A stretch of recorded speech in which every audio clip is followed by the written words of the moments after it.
UP board class 9 का विज्ञान chapter number 14 है नेचुरल रिसोर्सेज यानी कि प्राकृतिक संपदा। वीडियो शुरू करने से पहले यदि आप चैनल पर नए हैं तो चैनल को सब्सक्राइब कर लीजिएगा और वीडियो पसंद आएगी तो इसको लाइक करिएगा।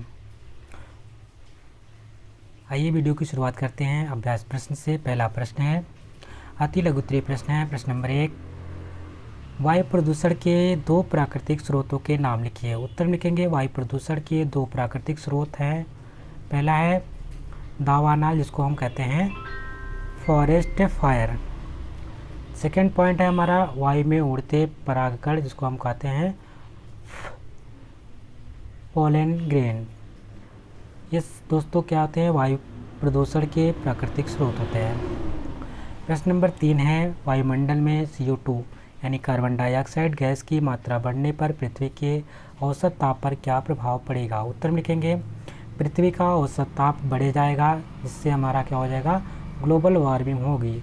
ग्लोबल वार्मिंग का मतलब क्या होता है? जो दोस्तों हमारे ध्रुवों पे बर्फ रहती हैं वो पिघलने लगती हैं और जल स्तर, हमारा समुद्र का जल स्तर बढ़ जाता है। लैंड जो है हमारी वो भी पानी के अंदर गिरने लगती है और बहुत सी प्रॉब्लम्स आने लगती हैं। इसलिए CO2 जो गैस होता है उसके नियंत्रण हेतु आपको ज़्यादा से ज़्यादा पेड़ पौधे लगाना चाहिए, वनों का संरक्षण करना चाहिए। इससे क्या करते हैं, भाई आपको पता है जो पेड़ पौधे होते हैं वो कार्बन डाइऑक्साइड गैस को अपने ऑक्सीजन के रूप में, अपने भोजन बनाने के रूप में उसको लेते हैं। प्रश्न नंबर 4 है, पर्यावरण में हानिकारक पदार्थों प्रभावों से ओजोन परत किस प्रकार हमें सुरक्षा प्रदान करती है। तो दोस्तों आपको पता है जो ओजोन परत होती है वो हमें, जो सूर्य से आने वाली पराबैंगनी किरणें होती हैं, UV रे होता है, अल्ट्रावायलेट रे होता है, उससे उन हानिकारक किरणों से हमें बचाने का कार्य करता है ओजोन परत।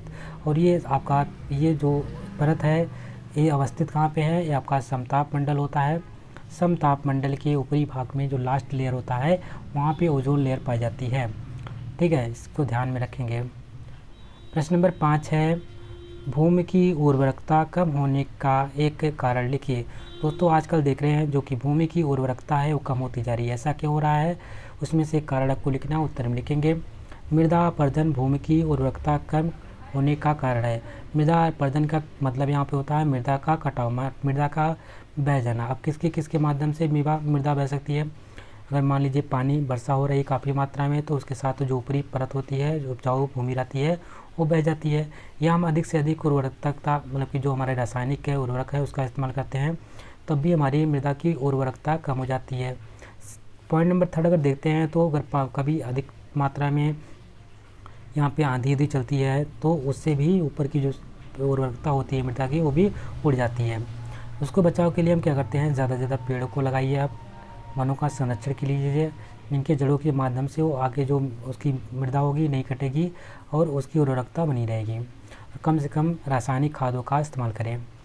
प्रश्न नंबर 6 है, भारतवर्ष में वर्षा के पैटर्न में परिवर्तन के लिए उत्तरदायी कारक का नाम बताइए। तो उत्तर में लिखेंगे वर्षा का पैटर्न पवनों के पैटर्न पर निर्भर करता है। जो वर्षा का पैटर्न होता है फ्रेंड्स वो पवनों के पैटर्न पर निर्भर करता है। पवनें किस प्रकार से चलती हैं उसी पे डिपेंड करेगा वर्षा का आपका पैटर्न। ठीक है। प्रश्न नंबर 7 है, जल अपरदन की दर किन क्षेत्रों में अधिक होती है। यहाँ पे बोला जो जल से कटाव, मिट्टी का कटाव होता है, मृदा होती है, मृदा का कटाव होता है, अपरदन होता है, वो किन क्षेत्रों में सबसे अधिक होती है उसके बारे में लिखना है। उत्तर में लिखेंगे जो पहाड़ी क्षेत्र होते हैं दोस्तों, पहाड़ी क्षेत्रों में आप देखते होंगे वहाँ पे मृदा कटाव अधिक होता है, यानी कि जल अपरदन वहाँ पे अधिक मात्रा में होता है। प्रश्न नंबर 8 है, इसलिए वहाँ पे आप देखते होंगे कंटूर विधि से खेती की जाती है या मेड़बंदी द्वारा वहाँ पे खेती की जाती है। प्रश्न नंबर 8 है, प्रदूषित वायु में नियमित सांस लेने हेतु उत्पन्न दो रोगों के नाम लिखिए। मान लीजिए प्रदूषित वायु में आप रह रहे हैं और नियमित उसमें सांस ले रहे हैं तो आपको कौन कौन से दो रोग हो सकते हैं। उत्तर में लिखेंगे आपको कैंसर जैसी बीमारी हो सकती है, हृदय रोग हो सकता है या एलर्जी हो सकती है। ये सब रोग अगर आप प्रदूषित वायु में आप सांस लेते हैं, नियमित सांस लेते हैं, तो इस प्रकार से बीमारियाँ आपको हो सकती हैं। प्रश्न नंबर 9 है, दो जीव वैज्ञानिक महत्वपूर्ण यौगिकों के नाम बताइए जिनमें नाइट्रोजन उपस्थित है। उत्तर में लिखेंगे एल्केलाइड तथा यूरिया। यूरिया में जो दोस्तों आपका नाइट्रोजन होता है किसके रूप में होता है, वो हमारा एमाइड के रूप में होता है। किस में होता है, एमाइड के रूप में पाया जाता है। एग्जाम में पूछा गया है तो इसको ध्यान में रखेंगे। एल्केलाइड आपका इसमें भी आपका महत्वपूर्ण यौगिक है जो जिसमें नाइट्रोजन उत्पादित होता है। प्रश्न नंबर 10 है, वायुमंडल में CO2 की सांद्रता की वृद्धि के 2 कारण बताइए। वायुमंडल में जो कार्बन डाइऑक्साइड की सांद्रता है यानी प्रतिशत वृद्धि है वो क्यों बढ़ रही है, इसके कारण क्या हो सकते हैं। तो उत्तर में पहला है वनोन्मूलन, यानी कि वनों का कटाव हो रहा है, वनों का आप संरक्षण नहीं कर रहे हैं, ज़्यादा से ज़्यादा वन काटे जा रहे हैं, इंडस्ट्रियल एरिया का बढ़ाव हो रहा है। सेकंड है यहाँ पे बड़े पैमाने का जीवाश्म ईंधनों का जलाना है। जो हमारे जीवाश्म ईंधन है जैसे कि आपका पेट्रोलियम है, गैस डीजल है, गैस है, इसको बड़े पैमाने पे जलाया जाता है ईंधन के रूप में। इसकी वजह से भी कार्बन डाइऑक्साइड की मात्रा यानी उसकी सांद्रता है जो वृद्धि हो रही है। प्रश्न नंबर 11 है, ओजोन क्या है। उत्तर में लिखेंगे ओजोन ऑक्सीजन का एक अपर रूप है जिसमें ऑक्सीजन के 3 परमाणु पाए जाते हैं। ऑक्सीजन में आपको पता है 2 परमाणु पाए जाते हैं, वो ऑक्सीजन का अपर रूप होता है ओजोन। और इसमें ऑक्सीजन के कितने परमाणु पाए जाते हैं, 3 परमाणु पाए जाते हैं। और इसका जो फार्मूला होता है O3 होता है। क्या होता है, O3। प्रश्न नंबर 12 है, वायुमंडल में ऑक्सीजन किन रूप में पाई जाती है।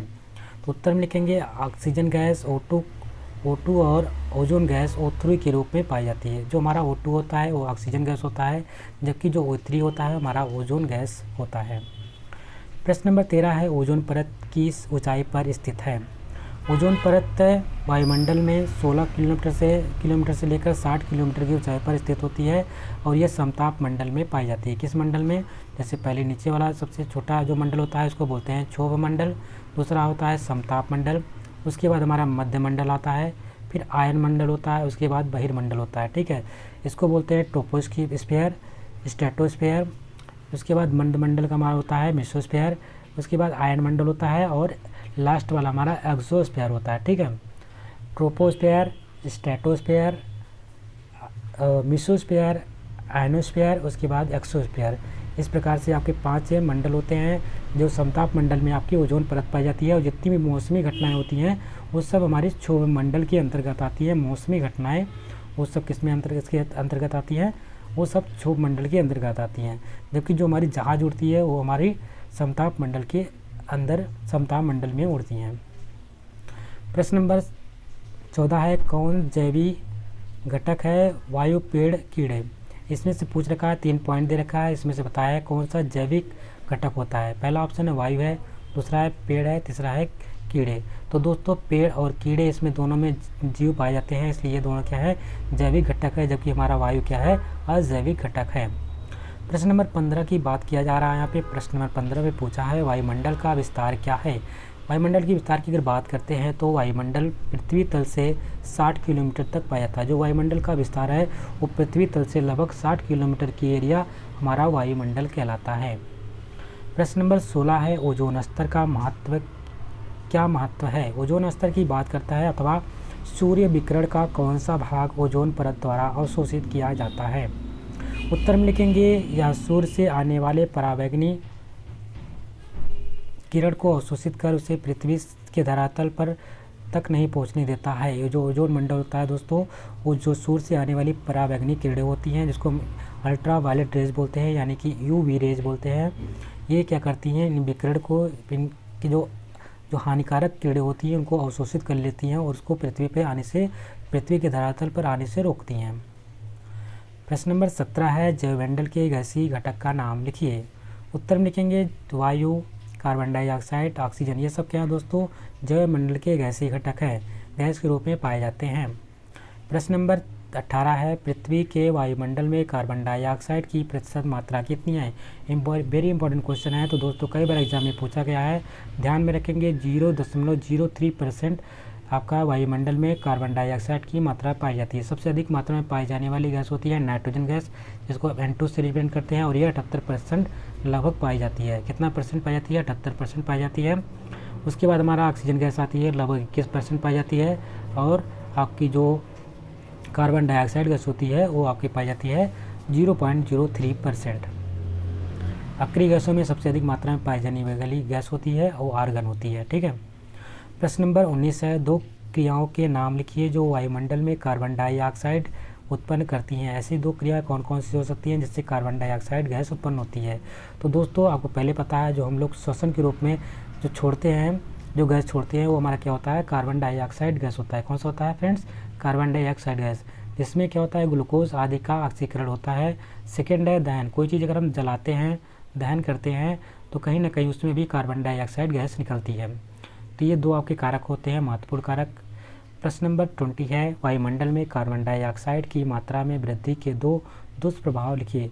मान लीजिए वायुमंडल में कार्बन डाइऑक्साइड की मात्रा में वृद्धि हो गई, तो उसमें कौन कौन से दुष्प्रभाव उससे हो सकते हैं? 2 आपको लिखने हैं 2 पॉइंट में। तो उत्तर में लिखेंगे, कार्बन डाइऑक्साइड की अधिक मात्रा ग्रीन हाउस गैस प्रभाव के द्वारा वायुमंडल का ताप बढ़ा देगी, जिससे क्या होगा? ग्लोबल वार्मिंग होगी, वैश्विक तापायन इसको कहते हैं। पॉइंट नंबर सेकंड है, ताप में वृद्धि होने पर जीवों की दक्षता कम हो जाएगी। अगर ताप में वृद्धि होगी तो जो जीवों की दक्षता होती है दोस्तों, वो भी कम हो जाती है। प्रश्न नंबर 21 है, वायुमंडल से कार्बन डाइऑक्साइड शोषित करने वाली क्रिया का नाम लिखिए। जो कार्बन डाइऑक्साइड वायुमंडल में उपस्थित होती है, इसको शोषित करने वाली जो कौन सी क्रिया होती है, उसका नाम लिखना है। उत्तर में लिखेंगे, पौधों द्वारा होने वाली प्रकाश संश्लेषण क्रिया हमारी कार्बन डाइऑक्साइड गैस को शोषित करती है। प्रकाश संश्लेषण में आपको पता होता है, वो जल से की जाया करती है कार्बन डाइऑक्साइड गैस को, और HNU यानी कि प्रकाश की किरण होती है, और क्लोरोफिल हरित लवक की उपस्थिति में ये क्या बनाता है? ग्लूकोज बनाता है, C6H12O6। ठीक है, ये ग्लूकोज को अपने भोजन के रूप में इस्तेमाल करता है, जबकि उसके लिए अपशिष्ट पदार्थ जो होता है ऑक्सीजन होता है, और ऑक्सीजन हम लोग अपने श्वसन के रूप में इस्तेमाल करते हैं। ये प्राणवायु गैस हमारे लिए होती है। अगर बात करते हैं, अगर भोजन बनाते हैं, अगर मान लीजिए ऐसा कभी पतझड़ का समय आता है, पतझड़ के समय में पेड़ पौधे क्या करते हैं? उस भोजन का इस्तेमाल नहीं करते हैं, तो जो ग्लूकोज होता है तुरंत अगर नहीं इस्तेमाल करते हैं, तो क्या होता है? ये ग्लूकोज स्टार्च के रूप में जाके एकत्रित हो जाता है। किसके रूप में? स्टार्च के जो रूप में जाके एकत्रित होता है, और जब इनको आवश्यकता पड़ती है भोजन की, तो इसी स्टार्च से अपने भोजन का संग्रह करते हैं, यानी यहीं से अपना भोजन वो करते हैं। तो ध्यान में रखना है, सबसे पहले ये ग्लूकोज के रूप में भोजन बनाते हैं। अगर वो उस भोजन को कभी कभी एक्सेस मात्रा में बना लेते हैं, जैसे हम लोग कभी कभी ज़्यादा मात्रा में खाना बना लेते हैं, तो उस खाने को ये लोग फेंकते नहीं हैं, ये लोग स्टार्च के रूप में, जो पेड़ पौधे होते हैं स्टार्च के रूप में संग्रहित कर लेते हैं और उसको पुनः इस्तेमाल करते हैं। प्रश्न नंबर 22 है, मृदा निर्माण करने वाले 2 कारकों के नाम लिखिए। उत्तर में लिखेंगे, अजैविक घटक ताप, जल और हवा, जैविक घटक सभी जीव। ये सब दोस्तों क्या होते हैं? मृदा निर्माण करने वाले कारक होते हैं। अजैविक घटक की बात करते हैं, इसमें ताप है, जल है, हवा है, जबकि जैविक घटक में जितने भी सजीव होते हैं सब जैविक घटक के अंतर्गत आ जाएंगे। लघु उत्तरीय प्रश्न यहाँ पे पहला प्रश्न है, ग्रीन हाउस प्रभाव क्या है? ग्रीन हाउस प्रभाव क्या होता है? उत्तर में लिखेंगे, वायुमंडल में कार्बन डाइऑक्साइड, जलवाष्प आदि पृथ्वी से परावर्तित होने वाले अवरक्त विकिरण को अवशोषित कर लेते हैं, जिससे वायुमंडल का ताप बढ़ जाता है। इस प्रतिभास को ही ग्रीन हाउस प्रभाव कहते हैं। प्रश्न नंबर सेकंड है, वायुमंडल में क्लोरोफ्लोरोकार्बन का क्या हानिकारक प्रभाव उत्पन्न करते हैं? उत्तर में लिखेंगे, क्लोरोफ्लोरोकार्बन वायुमंडल की ओजोन परत से क्रिया कर को उसको क्षति पहुंचाते हैं। क्या करते हैं?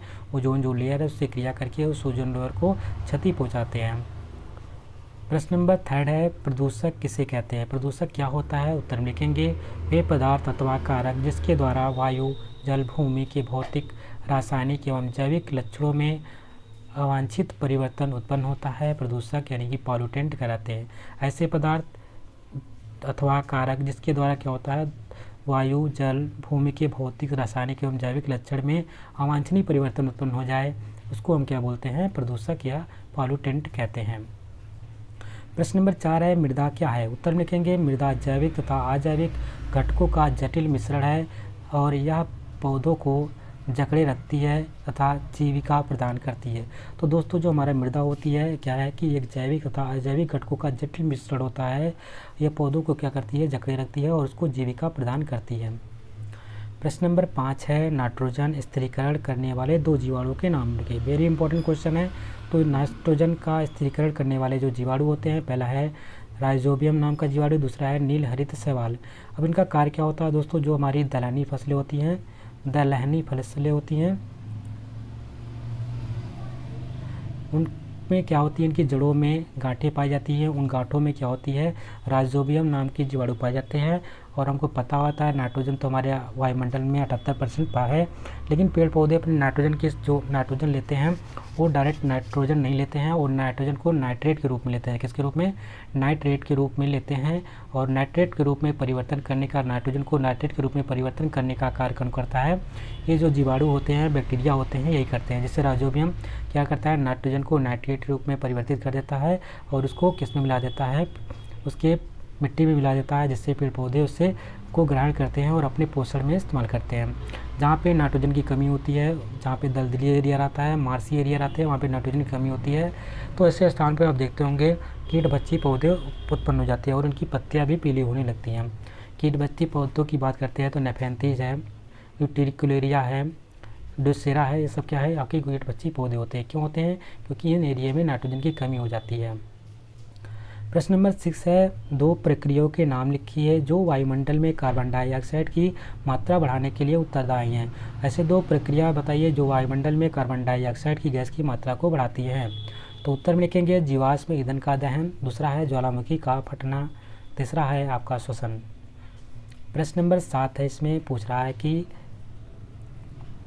मृदा कटाव रोकने के लिए क्या करना चाहिए। तो उत्तर लिखेंगे अत्यधिक मात्रा में पेड़ पौधे उगाना चाहिए, सघन खेती अपनानी चाहिए, जिससे मृदा का कटाव रुक जाएगा। प्रश्न नंबर 8 है, वायुमंडल के मुख्य घटक लिखिए। वायुमंडल के कौन कौन से घटक होते हैं? मुख्य घटक लिखने हैं। तो उत्तर लिखेंगे पृथ्वी के चारों ओर पाए जाने वाला गैस का आवरण वायुमंडल यानी कि एटमॉस्फेयर कहलाता है, या 40 किलोमीटर तक पाया जाता है। पृथ्वी के धरातल पर वायुमंडल में नाइट्रोजन लगभग 78% है, ऑक्सीजन 21%, व शेष 1% अन्य गैसें हैं, जैसे कि उसमें कार्बन डाइऑक्साइड इसकी मात्रा 0.03%, आर्गन है, हीलियम है, मीथेन है आदि गैसें पाई जाती हैं। धरातल पर वायुमंडल में उपस्थित विभिन्न अवयव निम्न प्रकार से हैं। पहला है गैस है, इसके रासायनिक सूत्र यहाँ पे दे रखे हैं, इसकी प्रतिशत मात्रा में दे रखी है।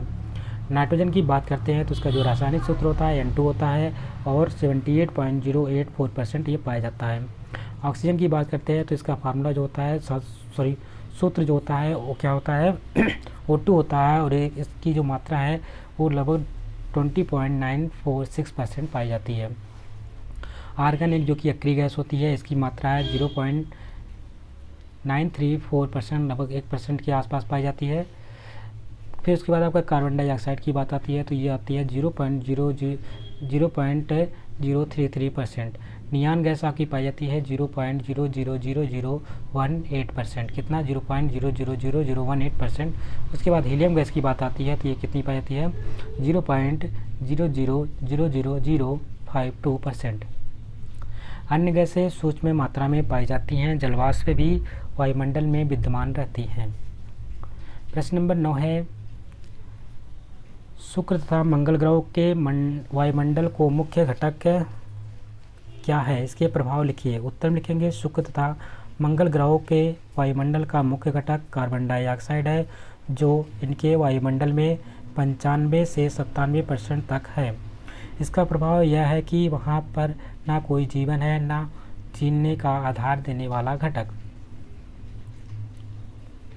प्रश्न नंबर 10 है, अम्लीय वर्षा। अम्लीय वर्षा के बारे में अगर बात करते हैं तो अम्लीय वर्षा से आप क्या समझते हैं? ताजमहल को कैसे प्रभावित किया है, अथवा औद्योगिक क्षेत्र में स्थिर संगमरमर से बने भवन हानि को प्रदर्शित करते हैं। संबंध समीकरण की व्याख्या कीजिए।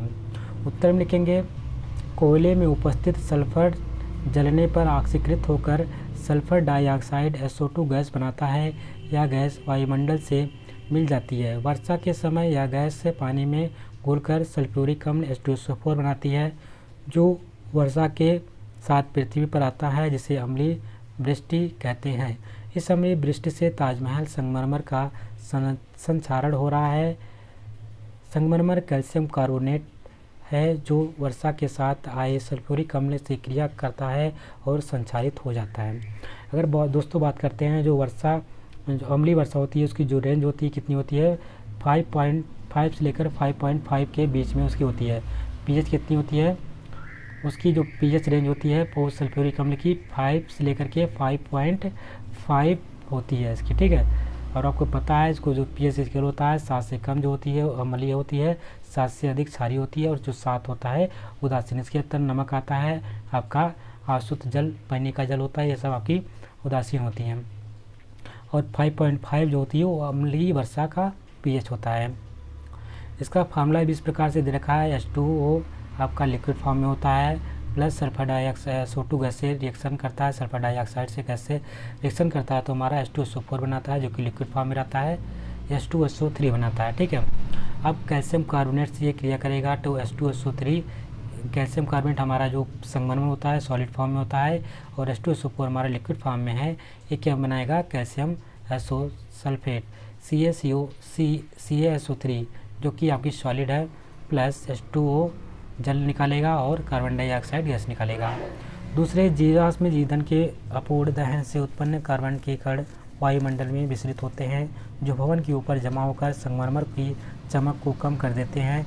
धीरे धीरे भवन काला हो जाता है। दूसरे तरीके देखते हैं, जो जीवाश्म ईंधन से अपूर्ण दहन होता है। जब अपूर्ण दहन होता है तो कहीं ना कहीं उसमें से कालिक निकलती है।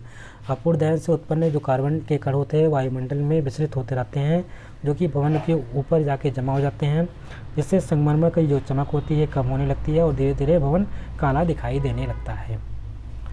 प्रश्न नंबर 11 है, वायु प्रदूषण की मुख्य हानियाँ लिखिए। उत्तर में लिखेंगे, वायु प्रदूषण की मुख्य हानियाँ निम्नलिखित है। पहला पॉइंट है,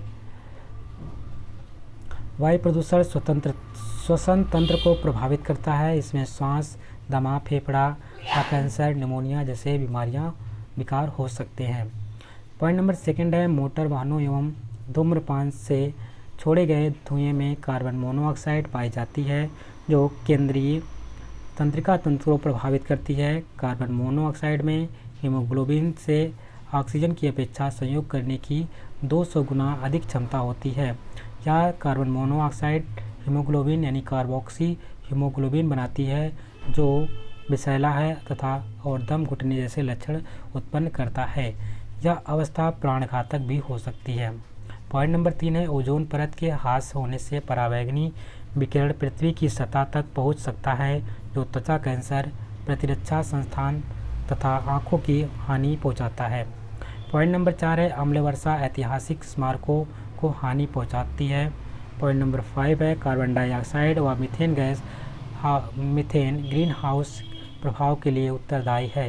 ये पृथ्वी का ताप इससे क्या होता है, पृथ्वी का ताप बढ़ा देते हैं।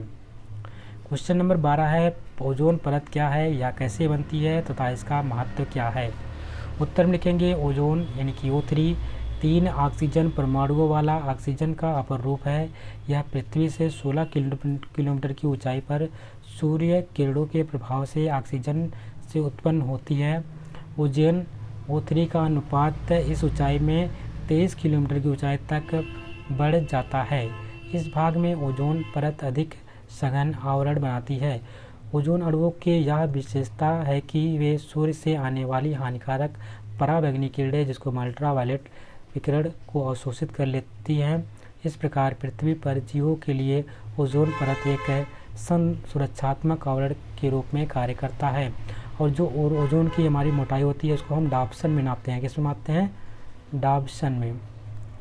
डाप्सन में ओजोन परत की जो मोटाई होती है उसको नापने का कार्य होता है, वो उसकी इकाई जो होती है डाप्सन होती है। ठीक है। प्रश्न नंबर 13 है, ओजोन छिद्र क्या है, ये कहाँ पर स्थित है अथवा ओजोन परत के नष्ट होने के क्या कारण है, मुख्य कारण क्या है। उत्तर लिखेंगे, किन्हीं रसायनों के प्रयोग से ओजोन के आवरण में छेद हो जाते हैं। ये रसायन मुख्यतः क्लोरोफ्लोरोकार्बन एवं अन्य उससे संबंधित उत्पाद। इन छिद्रों से सूर्य से आने वाला पराबैंगनी किरण प्रकाश विकिरण वायुमंडल की निचली सतहों तक आ जाता है, जो त्वचा कैंसर के लिए जिम्मेदार माना जाता है। 1980 के आसपास वैज्ञानिकों ने अंटार्कटिक भाग के पास ओजोन छिद्र की उपस्थिति ज्ञात की है। प्रश्न नंबर 14 है, ओजोन परत में कौन से विकिरण अवशोषित करती है। ओजोन परत के ह्रास से होने के क्या क्या कारण हैं। यदि ओजोन परत पतली हो जाए तो कौन कौन से रोग के होने की संभावना हो सकती है। उत्तर में लिखेंगे, ओजोन परत द्वारा अवशोषित विकिरण पराबैंगनी विकिरण है। ओजोन परत के ह्रास होने से एरोसॉल या क्लोरोफ्लोरोकार्बन जिसको हम CFC की कहते हैं की क्रिया के कारण सुपरसोनिक विमानों के ईंधन के दहन से उत्पन्न पदार्थ व नाभिकीय विस्फोट की भी ओजोन परत के हादसे होने के कारण है। ओजोन परत की पतली होने पर संभावित रोग त्वचा कैंसर है। प्रश्न नंबर 15 है, वायु प्रदूषण क्या है, इसके मुख्य स्रोत क्या हैं, वर्णन कीजिए।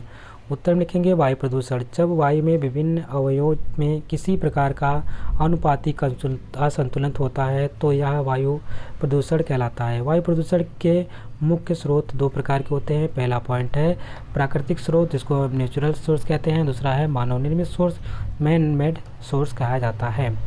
प्राकृतिक स्रोत की बात करते हैं, इसमें वनों में लगी आग है, ज्वालामुखी, आंधी और तूफान, कार्बनिक पदार्थों का अपघटन आदि सम्मिलित है।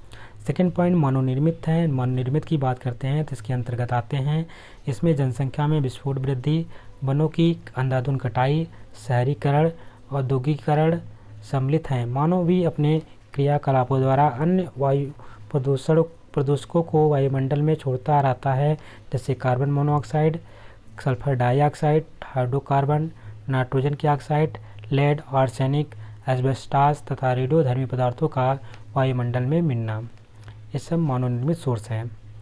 प्रश्न नंबर नेक्स्ट है अपना, प्रश्न नंबर 16 है, जीवों में नाइट्रोजन वायुमंडल में कैसे वापस पहुंचती है। उत्तर में लिखेंगे जंतुओं में नाइट्रोजन पुनः वायुमंडल में निम्नलिखित चरणों द्वारा लौट जाती है। पहला पॉइंट यहाँ पे होता है जो नाइट्रोजन चक्रीकरण कहलाता है, नाइट्रोजन का रिसाइकलिंग कहलाता है। इसमें क्या होता है, जो शाकाहारी जंतु में उत्सर्जी पदार्थ मल मूत्र आदि के साथ नाइट्रोजन पुनः मृदा में पहुंच जाती है। जो शाकाहारी जंतु में जो उत्सर्जित पदार्थ होते हैं दोस्तों, जैसे कि मल मूत्र है, इसके द्वारा नाइट्रोजन पुनः मृदा में पहुंच जाती है। सेकेंड पॉइंट है पौधों तथा जंतुओं के मृत शरीर का विघटन जीवाणुओं तथा कवकों द्वारा होता है, जिससे नाइट्रोजन मृदा में पहुंच जाती है। जो पदार्थ पौधे होते हैं या जंतु होते हैं, उनके मृत शरीर का विघटन जो होता है जीवाणुओं द्वारा होता है, इससे क्या होते हैं जो नाइट्रोजन होती है फिर से पुनः मृदा में मिल जाती है। पॉइंट नंबर 3 है मृदा में उपस्थित प्यूट्रीफाइंग बैक्टीरिया। प्यूट्रीफाइंग बैक्टीरिया होती है वो सजीव पदार्थों एवं प्रोटीन का विघटन करके उन्हें अमोनिया यौगिक में बदल देती है। इस क्रिया को अमोनीकरण यानी कि अमोनी फिक्सेशन कहते हैं। मृदा में उपस्थित नाइट्रीकारक जीवाणु नाइट्रीफाइंग बैक्टीरिया होती है। अमोनिया 2 चरणों में नाइट्रेट में बदलता है। पहला है, आपको मान लीजिए कोई अमोनिया है, उसको नाइट्रोसोमोनास से अगर क्रिया कराते हैं तो नाइट्राइट में चेंज करता है। नाइट्राइट को फिर से नाइट्रोबैक्टर से क्रिया कराएंगे तो ये नाइट्रेट के रूप में परिवर्तित हो जाता है। विनाइट्रीकरण बैक्टीरिया जैसे कि ल्यूडोमोनास मृदा में उपस्थित नाइट्रेटों को नाइट्रोजन गैस में परिवर्तित कर देते हैं, जो पुनः वायुमंडल में मुक्त हो जाती है। दोस्तों ध्यान में रखेंगे, जो नाइट्रीकरण बैक्टीरिया जैसे कि ल्यूडोमोनास होता है वो मृदा में उपस्थित नाइट्रेटों को क्या करता है, नाइट्रेट जो होते हैं उनको नाइट्रोजन गैस में परिवर्तित कर देते हैं, जो पुनः वायुमंडल में मुक्त हो जाती है। प्रश्न नंबर 17 है, एडीपी तथा एटीपी के पूरे नाम लिखिए। जीवों में इसका कार्य क्या है। सबसे पहले हम देखेंगे एडीपी की बात होती है तो उसका नाम होता है एडेनोसिन डाइफॉस्फेट। क्या होता है, एडेनोसिन डाइफॉस्फेट। दूसरा है एटीपी की बात करते हैं तो इसका नाम होता है एडेनोसिन ट्राइफॉस्फेट। जीवों की कोशिका में श्वसन क्रिया द्वारा ऊर्जा को एडीपी अवशोषित करके एटीपी में बदल देता है। तो दोस्तों जो जीवों की कोशिका में श्वसन क्रिया द्वारा ऊर्जा होती है उसको अवशोषित करके एडीपी जो होता है अवशोषित करके एटीपी में बदल जाता है, अर्थात ऊर्जा का अतिरिक्त फास्फेट बंध में संचय करता है। शरीर द्वारा कार्य करने के लिए आवश्यक होने पर एटीपी पुनः एडीपी में बदल जाता है तथा संचित ऊर्जा को मुक्त करके शरीर की पेशियों को उपलब्ध कराता है। अब मान लीजिए हमारे शरीर को कार्य करने के लिए आवश्यकता पड़ी, मेरे पास ऊर्जा नहीं है, तो एटीपी क्या किया, पुनः एडीपी में बदल गया और एडीपी में बदलने के फलस्वरूप जो संचित ऊर्जा था उसको मुक्त कर दिया और मुक्त करके पूरे शरीर को पेशियों को पहुंचा दिया, उपलब्ध करा दिया। इस प्रकार से इसने ऊर्जा पूरे शरीर को तक पहुँचा दिया। प्रश्न नंबर नेक्स्ट है, प्रश्न नंबर 18 है, श्वसन यानी कि रिस्पिरेशन एवं सांस लेने ब्रीदिंग में क्या अंतर है। जो रिस्पिरेशन होता है, श्वसन होता है एवं सांस लेने में क्या अंतर होता है। उत्तर में लिखेंगे जीवों की कोशिका में ग्लूकोज के ऑक्सीजन से संयोग करके कार्बन डाइऑक्साइड एवं जल में बदलने तथा ऊर्जा मुक्त होने की क्रिया को श्वसन कहते हैं।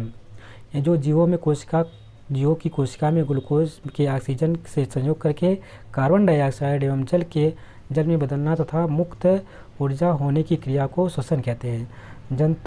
जंतुओं के शरीर में वायुमंडल से ऑक्सीजन खर्चने तथा कार्बन डाइऑक्साइड बाहर खींचने तथा कार्बन डाइऑक्साइड बाहर निकालने की क्रिया को सांस लेना कहते हैं। वायुमंडल से ऑक्सीजन लेना और कार्बन डाइऑक्साइड की गैसीय को बाहर निकालना सांस लेना कहलाता है। श्वसन एक रासायनिक अभिक्रिया होती है, जबकि सांस लेना एक यांत्रिक क्रिया होती है। दोस्तों ध्यान में रखेंगे, जो श्वसन हमारी है एक रासायनिक क्रिया है, जबकि सांस लेना हमारा क्या है, एक यांत्रिक क्रिया होती है। क्वेश्चन नंबर 19 है, आवश्यक समीकरण देकर बताइए कि श्वसन तथा प्रकाश संश्लेषण में क्या अंतर होता है। तो उत्तर में लिखेंगे श्वसन तथा प्रकाश संश्लेषण परस्पर विपरीत अभिक्रियाएं हैं। श्वसन में ग्लूकोज ऑक्सीजन से संयोग होकर कार्बन डाइऑक्साइड तथा जल बनाता है। ध्यान में रखेंगे, श्वसन में क्या होता है, ग्लूकोज ऑक्सीजन से संयोग करके यहाँ पे C6H12O6 6 ऑक्सीजन के अणुओं से संयोग करके क्या करता है, ये हमारा कार्बन डाइऑक्साइड और जल बनाता है तथा ऊर्जा निकालता है एवं मुक्त ऊर्जा होती है। जबकि प्रकाश संश्लेषण में आपको पता है कार्बन डाइऑक्साइड तथा जल के संयोग से ग्लूकोज बनता है तथा ऊर्जा अवशोषित होती है। यहाँ पे ऊर्जा मुक्त होती है और यहाँ पे ऊर्जा अवशोषित हो रही है, ये दोनों में अंतर है। इस जगह कार्बन डाइऑक्साइड, यहाँ पे ग्लूकोज और ऑक्सीजन का रिएक्शन हो रहा है, वहाँ पे कार्बन डाइऑक्साइड और जल का रिएक्शन हो रहा था प्रकाश संश्लेषण में, और वहाँ पे ग्लूकोज बन रहा था तो ऊर्जा का अवशोषण हो रहा था, यहाँ पे ऊर्जा मुक्त हो रही है। ये दोनों में अंतर यहाँ पे देखने को मिलता है।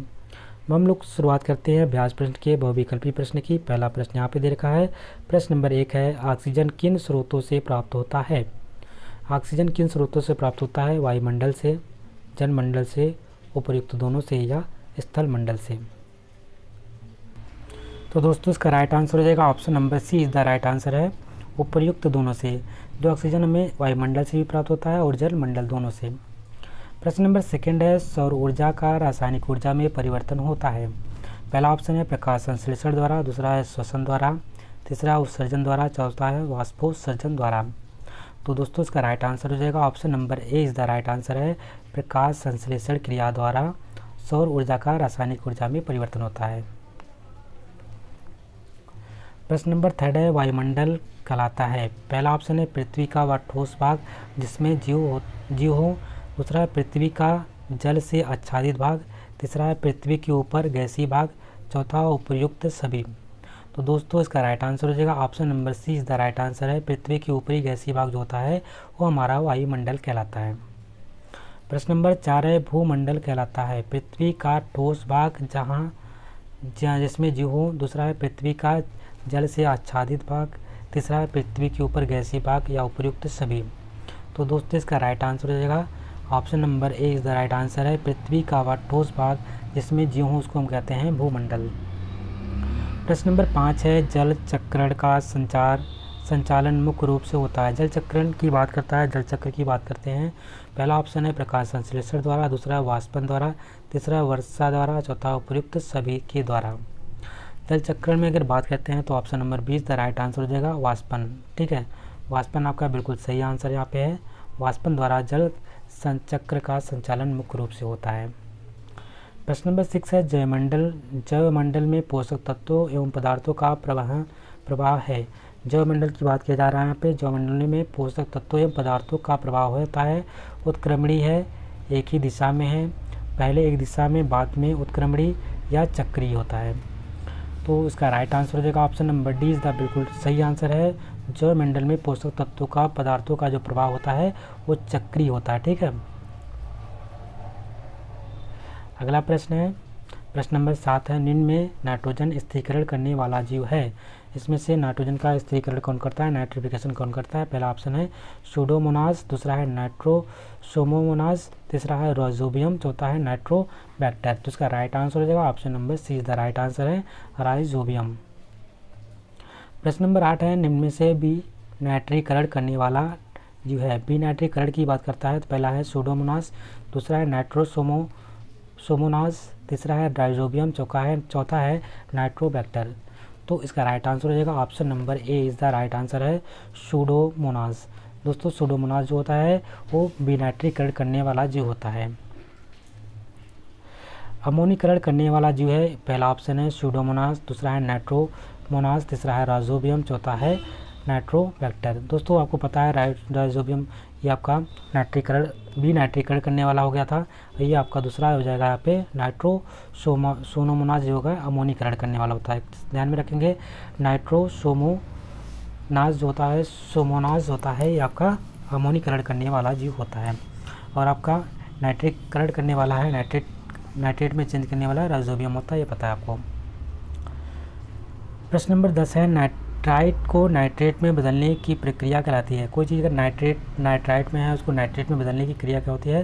पहला ऑप्शन नाइट्रोजन स्थिरीकरण, दूसरा है नाइट्रीकरण, तीसरा है अमोनीकरण, चौथा है बी नाइट्रीकरण। तो इसका राइट आंसर हो जाएगा option number B is the right answer है। इसको हम कहते हैं नाइट्रीकरण या नाइट्रिफिकेशन। प्रश्न नंबर 11 है कारक जो मृदा के निर्माण में सहायक है। कारक जो मृदा के निर्माण में सहायक है कौन है? सूर्य है, जल है, वायु है, उपर्युक्त सभी। तो दोस्तों यहाँ पे सभी कारक हैं जो कि मृदा के निर्माण में सहायक होते हैं। सूर्य भी आपका सहायक है, जल भी है, वायु है, सब कारक यहाँ पे बिल्कुल सही आंसर है। ऑप्शन नंबर डी इसका बिल्कुल सही आंसर था। 11वें का क्वेश्चन नंबर 12 है हानिकारक पराबैंगनी किरण रोक लिया जाता है। किसके द्वारा रोक लिया जाता है? ऑक्सीजन परत द्वारा, दूसरा है ओजोन परत द्वारा, तीसरा है नाइट्रोजन परत द्वारा, या उपयुक्त सभी से। तो दोस्तों इसका राइट आंसर हो जाएगा option number B is the बिल्कुल सही आंसर है। ओजोन परत द्वारा क्या होता है कि हानिकारक पराबैंगनी किरण को रोक लिया जाता है, जो कि आपका समताप मंडल में ओजोन परत पाई जाती है। स्ट्रेटोस्फीयर, ध्यान में रखेंगे इसको, स्ट्रेटोस्फीयर या समताप मंडल कह सकते हैं। प्रश्न नंबर 13 वातावरण में CO2 की कमी होती है। वातावरण में कार्बन डाइऑक्साइड की कमी होती है किसकी वजह से? ईंधन के दहन से, दूसरा ऑप्शन है प्रकाश संश्लेषण से, तीसरा है श्वसन से, चौथा है दहन व श्वसन दोनों से। कमी की बात कर रहा है तो दहन और श्वसन से बिल्कुल नहीं होगी, इससे वृद्धि होगी, श्वसन से भी वृद्धि होगी, ईंधन के दहन से भी वृद्धि होगी। तो आपके पास एक ही ऑप्शन मिला, option number B is the right answer हो जाएगा। यानी प्रकाश संश्लेषण क्रिया में क्या होती है? कार्बन डाइऑक्साइड गैस ली जाती है, इससे वातावरण में कार्बन डाइऑक्साइड गैस की कमी होती है। प्रश्न नंबर 14 है पर्यावरण को स्वच्छ एवं स्वास्थ्यवर्धक रखने के लिए क्या करना होता है? पहला ऑप्शन दे रखा है प्राकृतिक संपदा का बिल्कुल उपयोग ना करें, दूसरा है प्राकृतिक संपदा का अति उपयोग करें, तीसरा है प्राकृतिक संपदा का समुचित व अनुपातिक उपयोग करें, चौथा है प्राकृतिक संपदा व पर्यावरण का कोई संबंध नहीं है। तो दोस्तों इसका राइट आंसर हो जाएगा, जैसे आपको पता है सी इज़ द बिल्कुल सही आंसर यहाँ पे है। हम क्या कर सकते हैं, जो प्राकृतिक संपदा हमारे पास है उसका समुचित एवं अनुपातिक प्रयोग करें। सस्टेनेबल डेवलपमेंट होना चाहिए, यानी भविष्य की पीढ़ी को देखते हुए उसका हमें दोहन करना चाहिए। प्रश्न नंबर 15 है सामान्य मनुष्य को चाहिए प्रतिदिन क्या चाहिए? 100 से लेकर 110 किलोग्राम वायु, 200 से लेकर 210 किलोग्राम वायु, 250 से लेकर 265 किलोग्राम वायु, 350 से लेकर 365 किलोग्राम वायु। तो एक स्वस्थ मनुष्य को कितने किलोग्राम वायु चाहिए होता है दोस्तों? ध्यान में रखेंगे सी बिल्कुल आपका सही आंसर है। 250 किलोग्राम से लेकर के 265 किलोग्राम आपको वायु की आवश्यकता होती है। 250 से लेकर 265 किलोग्राम वायु की आवश्यकता होती है प्रतिदिन एक मनुष्य को। प्रश्न नंबर 16 है मृदा एक प्राकृतिक संसाधन है जो जीवित रहने के विकास के लिए आवश्यक है। दूसरा है खाद्य पदार्थ, कपड़े व आश्रय प्रदान करता है। तीसरा है पौधों को आवश्यक पोषक तत्व प्रदान करता है, या उपर्युक्त सभी। तो दोस्तों 16 का आपका राइट आंसर हो जाएगा ऑप्शन नंबर डी बिल्कुल सही है। उपर्युक्त सभी चीज़ें यहाँ पे बिल्कुल सही है, जीवित रहने के लिए विकास के लिए आवश्यक है मृदा। दूसरा है खाद्य पदार्थों जैसे कपड़े व आश्रय प्रदान करता है, ये पौधों को आवश्यक पोषक तत्व भी प्रदान करता है, इसलिए इसका right answer option number D बिल्कुल सही है। इसके साथ ये चैप्टर कंप्लीट होता है। आशा करते हैं आपको वीडियो पसंद आई होगी। यदि वीडियो अच्छी लगी है इसको लाइक करिएगा, शेयर करिएगा, और चैनल पर नए हैं तो चैनल को सब्सक्राइब भी कर लीजिएगा। मिलते हैं एक नए वीडियो में, तब तक के लिए नमस्कार, जय हिंद।